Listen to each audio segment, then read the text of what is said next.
Just exactly how healthy are these little quail eggs? That's what we're going to discuss in today's video, and you might be surprised with the findings, so stick around. Hey guys, welcome back to another Slightly Redneck video. Again, my name is Chris, and this channel is dedicated to helping you have a little bit more food sustainability no matter where you live by focusing on growing your own vegetables and your small-scale livestock. Today we're going to be talking about quail, and specifically quail eggs and the health benefits of those eggs.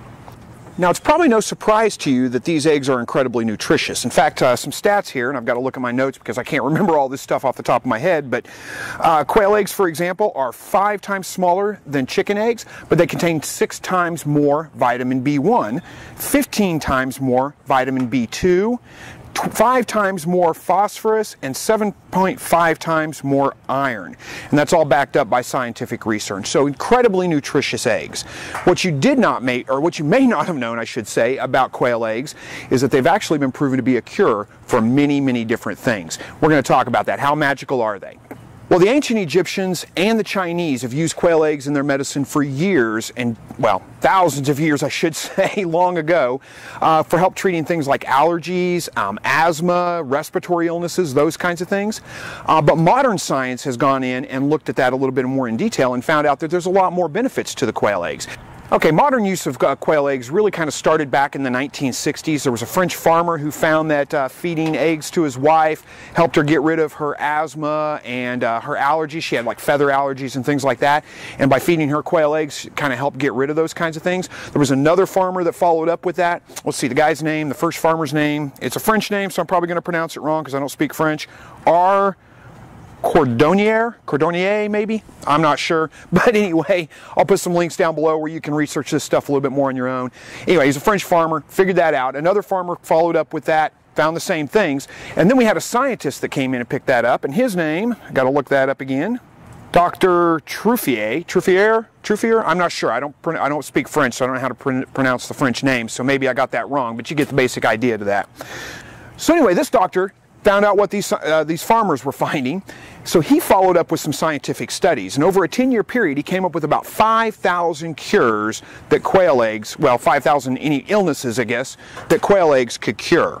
And we're going to talk about all five, no, we're not going to talk about all 5,000 of those because I don't have time. We're going to talk about a few of those today, though, and give you just kind of an overall idea of that. Other scientists have followed up with that as well and done other studies on these as well. Okay, now what they found by these studies is that quail eggs contain an enzyme that's known as ovomucoid. I'm not sure if I'm pronouncing that right or not, but ovomucoid is the most powerful inhibitor of human trypsin. I'm not a doctor, you can tell, so I don't know these things real well, but anyway, that's what makes them incredibly effective at treating allergies in people, and that's one of the things that they're really, really well known for. Asthma follows along the same way. All right, there's a lot of other things that quail eggs have been proven to help with as well. And again, this is all done by scientific studies. This is not just, I guess that this works, or I think that this works, or some kind of folklore magic or anything like that. These are scientific studies that have been proven. But some of the things that this is attributed to.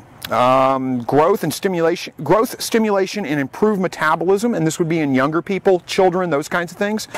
Reactivating the nerves in the central nervous system. Helping improve the IQ of younger people, children. Rejuvenating the body in elderly people. It's also proven to be help with regenerating or repairing organs and things like that that are maybe injured by stress or any of those kinds of things.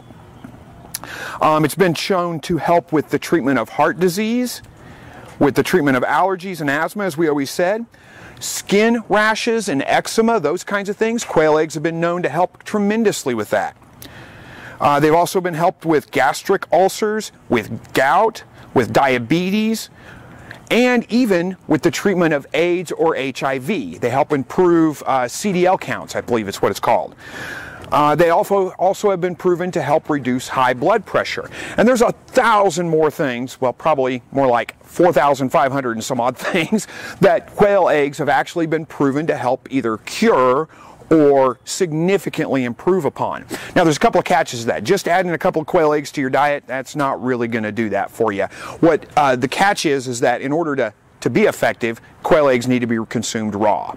Now that may be a little bit disgusting to some of you guys, and you may think, oh, well, what about the risk of salmonella like we hear about in chicken eggs? First of all, the risk of salmonella in chicken eggs is really pretty small, but it's even smaller in a quail egg, almost non-existent. In fact, in all my searching, I could only find one study where they had done a clinical study and had done all kinds of things that you would never do in, collecting eggs yourself, and they were able to actually find salmonella in an egg, but that was the only time. That was the only one chance, and it's kind of like one of those studies where they say this is carcinogenic to rats, but then the equivalent of whatever they put on the rats is you'd have to consume 30 gallons of it a day or something like that. And there's a couple of reasons why quail eggs are not a risk for salmonella. One is that the quail themselves have a much higher body temperature than chickens do, so that kind of keeps the bacteria and things like that at bay. But they also contain, I got to look this up because again I'm not a doctor and I can't remember these words. They contain an increased amount of Lysozyme, which is a bacteria-fighting agent, so it's almost non-existent in your quail eggs. Now that doesn't mean that you need to just don't worry about it at all. Collect your eggs daily, keep them clean, keep them stored in a cool place if you're going to use them that way. But there's no real risk of any kind of illness or anything like that with the quail eggs if you consume them raw. If you can't quite stomach consuming them raw, just drinking an egg right out of the shell or pouring them in a glass like Rocky style and drinking them, if you can't quite stomach that, I'm not sure I could either.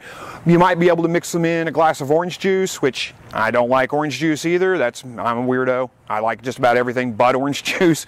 But you could do that. You can mix them in a glass of orange juice, mix them in a glass of whatever favorite juice you like, whatever, and consume them that way. Now let's talk about dosage.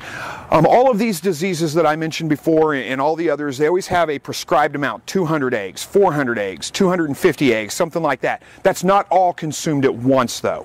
The recommended dosage is to take for an adult somewhere between 3 to 5 eggs per day, consume them in the morning on an empty stomach. And for children, it's going to be closer to like 2 to 3 eggs per day consumed in the morning on an empty stomach.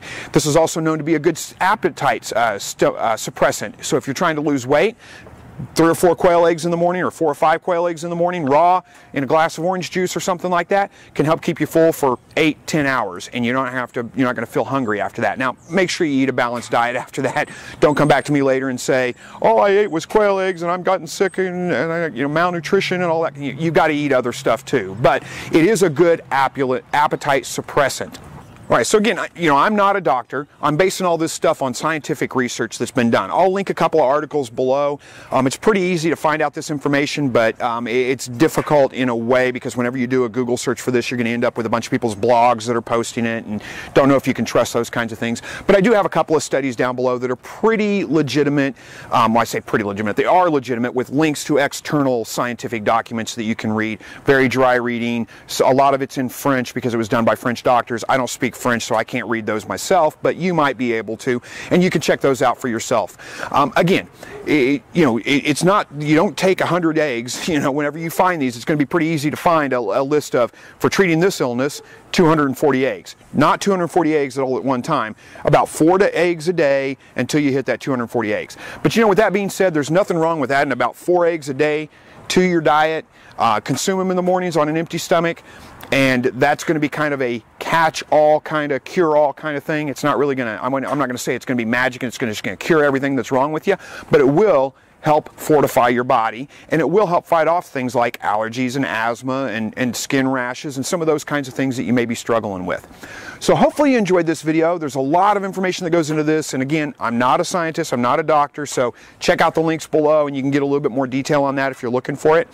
But I do want to thank you guys for watching this video. Hopefully you enjoyed it, and as always, God bless.